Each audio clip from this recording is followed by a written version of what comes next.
In its coverage of Liverpool's clash with Everton on Monday night, Sports shared an eye-catching statistic about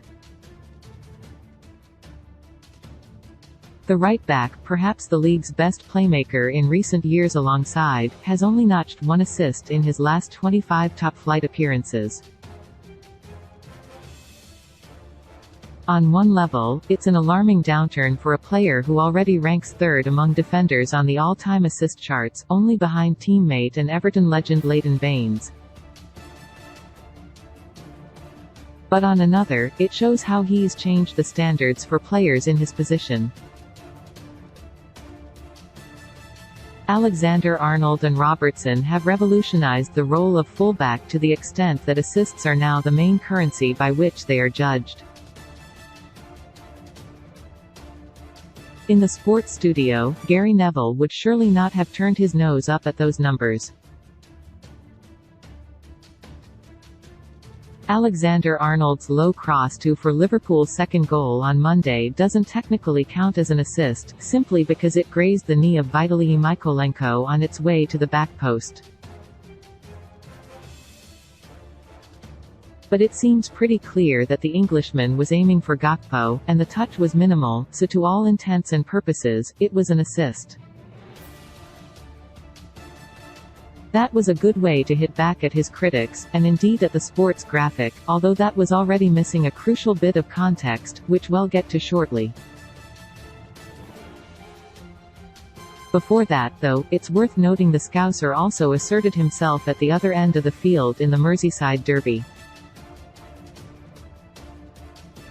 Only Idrissa Gueye, 6, notched more tackles than Alexander-Arnold, 5, and, according to, he won each and every one of his challenges.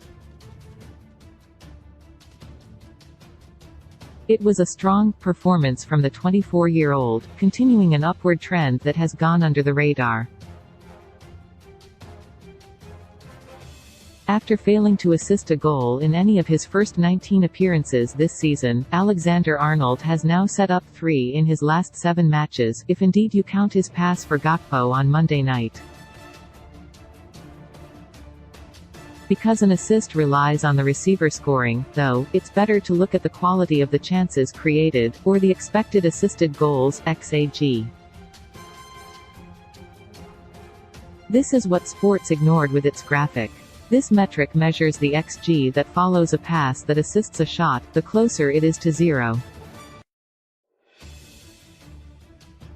99, the bigger the opportunity. In his 12 starts prior to the World Cup, Alexander-Arnold averaged an XAG of 0.17, but in his 6 since, that average has climbed 200% to 0.51 per game, if you factor in Gakpo 0.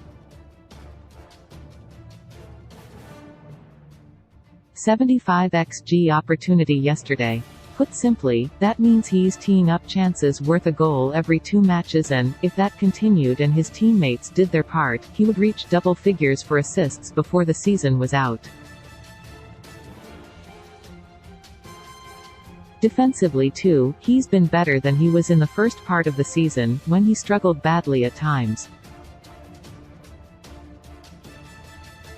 While there have still been some tricky days recently, most notably against Brighton's scintillating winger Kaoru Mitoma, he's broadly been heading in the right direction.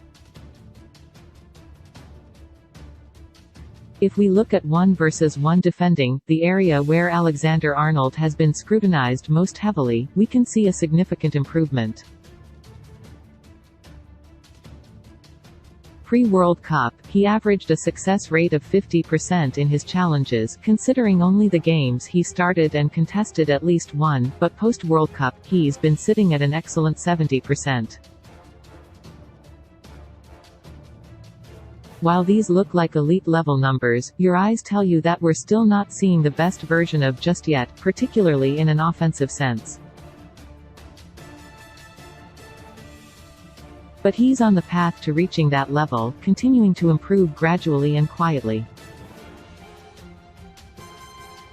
And given how closely Alexander-Arnold's form has been tied to Liverpool's wider fortunes in recent years, this could be vital to the Reds' season.